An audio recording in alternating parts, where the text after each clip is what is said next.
These simple tips will save you time on every project if you start using them now. Tip 1. Do you like to save a lot of versions of your Blender files? Then this tip will save you some time.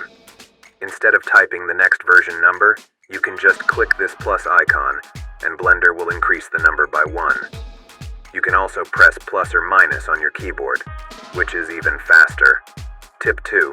Instead of going to File and Import, you can press F4 anywhere and the menu pops up where your mouse is. Tip 3. Do you hate repeating the small things you do in every project? For example, I hate deleting the default cube every time and setting up the denoise node in the compositor. While I am at it, delete this shit too. But I never have to do it again because I did it once and then went to File Defaults and then Save Startup File.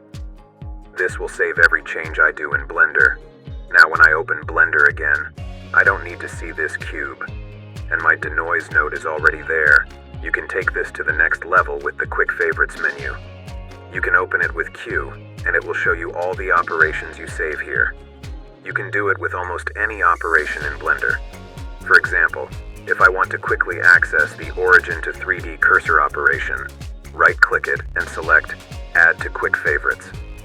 Now when I press Q, I can select it from here so much easier, and it works in other workspaces too, like the shader editor. Tip 4. This will help you save render time on your animations. If you render an animation, it takes Blender some time to render the current frame because it needs to load the scene first. The problem is, Blender does this for every frame of the animation. So on top of the render time comes a loading time, which will add up over time.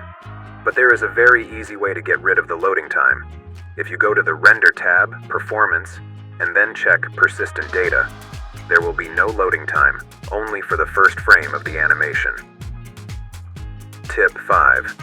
Sometimes it can be hard to see what you are doing and you need to zoom in on a face. You probably know that you can zoom in on an object with the period key, but did you know that you can zoom in on a face directly? You can press Shift and 7, and your view will look directly at that face. This is especially useful for UV unwrapping or texture painting.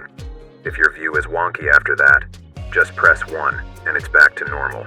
Tip 6.